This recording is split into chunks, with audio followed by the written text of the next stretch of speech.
Hi అండి, ఎలా ఉన్నారు? అందరూ బాగున్నారా? మేము వైజాగ్ వచ్చామండి మా అన్నయ్య వాళ్ళ ఇంటికి. మా అన్నయ్య వాళ్ళ పాప దమ్ బిర్యానీ చేసిందండి, ఎక్సలెంట్. మీకు దాని రెసిపీ చూపిస్తాను, తనే చెప్తుంది తన మాటల్లోనే, చూడండి. ముందుగా మనం ఒక 1.5 kg చికెన్ తీసుకున్నామండి. దానికి కావాల్సిన మసాలా సామాన్లు ఇప్పుడు మనం పట్టించుకుందాం. కొంచెం పసుపు, తగినంత, ప్రతిదీ తగినంత మనము తీసుకోవాలి. కారం సరిపడినంత, కొంచెం తక్కువ వేసుకోవచ్చు. లేదంటే మనం ఎక్కువ స్పైస్ తిన్నామంటే కొంచెం ఎక్కువ వేసుకోవచ్చు. తర్వాత కొంచెం సాల్ట్ అండి. సాల్ట్ వేసినాక కొంచెం గరం మసాలా పౌడర్ ఇంట్లో పట్టించిందండి. మన బిర్యానీ మసాలా సామాన్లు ఉంటాయి కదా, అవన్నీ కలిపి లవంగాలు, పువ్వు, అనాస పువ్వు, చెక్క అవన్నీ కలిపి ఇంట్లో పట్టిన మసాలా కొంచెము, చికెన్ మసాలా మనకి మార్కెట్లో దొరుకుతుంది కదండి, అది కొంచెం వేసుకున్నాను. వేసుకున్నాక తర్వాత ఇప్పుడు కొంచెం ధనియా పౌడర్ అండి, కొంచెం ధనియా పౌడరు, కొంచెం జీలకర్ర పౌడర్ కూడా వేసుకోవాలి. తర్వాత కొంచెం పెరుగు వేసుకోవాలండి. మనం 1.5 kg చికెన్ తీసుకున్నాం కాబట్టి దగ్గర ఒక 1/2 kg వరకు మనం కర్డ్ వేసుకోవచ్చు. ఇంకా కొంచెం ఎక్కువ వేసుకున్నా పర్వాలేదండి, మనకి కొంచెం జ్యూసీగా వస్తుంది చికెన్ దమ్లో అనమాట. నెక్స్ట్ ఏమొచ్చి కొంచెం ఆయిల్ వేసుకోవాలి. కొన్ని పచ్చిమిర్చి వేసుకున్నామండి, కొంచెం కట్ చేసిన పుదీనా, కట్ చేసిన కొత్తిమీర, ఇంకా సరిపడినంత ఆయిల్ అండి. మనము ఇప్పుడు మీకు ఎక్కువ అన్నట్టు అనిపిస్తుంది కానీ మనకి కొంచెం, మనం ఇంకా ఆయిల్ వేసుకోం కాబట్టి దమ్లోనే అది ఆయిల్లో ఉంటుంది కాబట్టి ఆయిల్ ఇందులోనే వేసుకొని బాగా అన్నీ కలిపినట్టు మిక్స్ చేసుకోవాలి. మొత్తం చాలా కొంచెం ఒక 5-10 minutes వరకు ముక్కకు పట్టినంత వరకు మనం మిక్స్ చేసుకోవాలండి. మనం వేసిన మసాలా అంతా ఇక మొత్తం కలిపినాక ఇట్లా వస్తుందండి. కలుపుకున్న ఈ చికెన్ని ఇప్పుడు మనం ఫ్రిడ్జ్లో పెట్టుకోవాలండి. మనం ఎంతసేపు ఫ్రిడ్జ్లో పెట్టుకుంటే అంత మంచిది. మనకి ఎక్కువ టైం అనుకున్నామంటే, ఇప్పుడు మనం నైట్ చేసుకోవాలనుకుంటే మార్నింగ్ కలిపైనా పెట్టేసుకోవచ్చు. ఒకవేళ రేపు మధ్యాహ్నం చేసుకోవాలంటే ఈరోజు నైట్ పెట్టుకోవచ్చు. మనకి టైం లేకపోతే ఒక 2 hours 1.5 hour పెట్టుకుంటే సరిపోతుంది. ఇప్పుడు ఒక బాండీ పెట్టుకొని మన మసాలా దినుసులన్నీ అందులో వేసుకోవాలండి. వాటర్ వేసుకొని మసాలా దినుసులు వేసుకొని పచ్చిమిర్చి, కొత్తిమీర, పుదీనా వేసేసుకొని బాగా మరగనివ్వాలండి. అందులో బాయిల్ అయిన వాటర్లో రైస్ వేసుకొని, రైస్ బాగా బాయిల్ అయినాక రైస్ని తీసుకొని మనం వేసేసుకున్న రైస్ని బాయిల్ అయిపోయినాక మనం పెట్టుకున్న మ్యారినేట్ చేసుకున్న చికెన్ని మొత్తం స్ప్రెడ్ ఈవెన్గా చేసుకొని ఆ బాండీలో ఈవెన్గా స్ప్రెడ్ చేసుకొని దానిపైన ఇప్పుడు మనము ఉడికించిన రైస్ని వేసుకోవాలండి. నీట్గా లేయర్గా వేసుకోవాలి. మామూలుగా వేసేస్తే ముద్ద అయిపోతుంది, అట్లా వేయొద్దు. నీట్గా నెమ్మదిగా తిప్పుకుంటా వేయాలండి.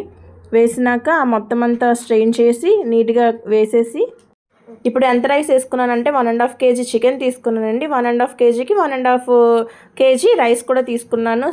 సేమ్ క్వాంటిటీలో తీసుకున్నానండి. తీసుకున్నాక ఇట్లా వేస్తూ ఉన్నాను.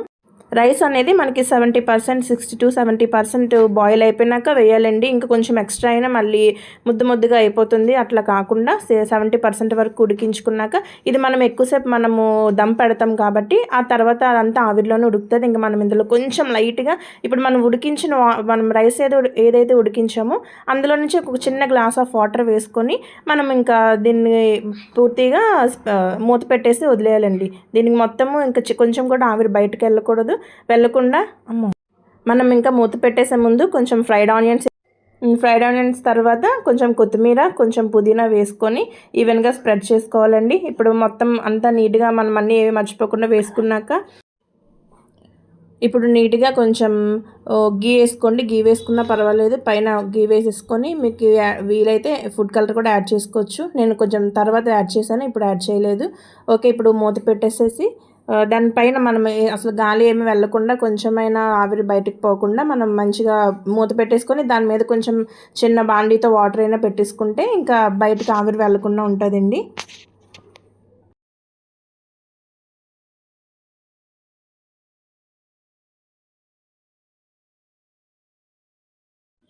మనం ఈ దమ్ ఇంకా మూత పెట్టేస్తున్నాం కదండి. కిందన మనము డైరెక్ట్గా పెట్టకూడదండి. చిన్న అట్ల పెన్నం ఉంటుంది కదా, అది మనం ఐరన్ది పెట్టుకోవాలి. దాన్ని మనం దమ్ చేయాలి. డైరెక్ట్గా పెడితే అడుగు మాడిపోతుందండి. అందుకే ఎప్పుడో మనం దమ్ బిర్యానీ చేసినా కిందన పన్నం లాంటిది పెట్టుకొని దాని మీద మనము బిర్యానీ బాండి పెట్టుకోవాలి. దాంతోనే ఆ వేడితోనే ఉడుకుతుంది అనమాట. లోపల చికెన్ అంతా స్పైసీగా నీట్గా జ్యూసీగా ఉడుకుతుంది. అలాగే రైస్ కూడా మంచిగా నీట్గా ఉడుకుతుంది. మీకు వీలైతే, మీకు ఇష్టం ఉంటే ఫుడ్ కలర్ వేసుకోవచ్చు. నేనైతే లైట్గా వేసుకున్నాను. మీకు ఇష్టమైతే వేసుకోండి, అది పూర్తిగా మీ ఆప్షనల్ అండి. ఇప్పుడు ఓపెన్ చేశానండి, మూత తీసాను. ఒక 20 to 30 minutes నేను స్టీమ్ చేశానండి. ఆ స్టీమ్ అయినాక తీసేసినాక ఇట్లా ఒక్కసారిగా కలిపాను.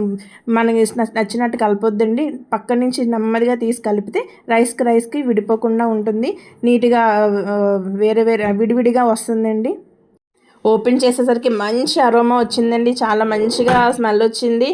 విడివిడిగా రైస్ అసలు ఒక్క రైస్కి ఒకటి అతుక్కోలేదు, విడివిడిగా మొత్తం అంతా ఈవెన్గా బాయిల్ అయిపోయింది, ఈవెన్గా మంచిగా వచ్చింది. చికెన్ కూడా మంచిగా జ్యూసీగా వచ్చింది, సాఫ్ట్గా ఉడికిపోయిందండి. మా పిల్లలు అయితే అబ్బా ఎంత బాగుందో అని ఒక్కొక్కరు తిన్నారండి, చాలా మంచిగా తిన్నారు. మీరు కూడా ట్రై చేయండి, ట్రై చేసి రెసిపీ ఎట్లా ఉందో మాకు కామెంట్ చేయండి. దీంతో మనకి రైతా చేసుకుంటాం. రైతా అండ్ కూల్ డ్రింక్ ఇష్టం ఉన్న కూల్ డ్రింక్ తాగండి, ఎంజాయ్ చేయండి.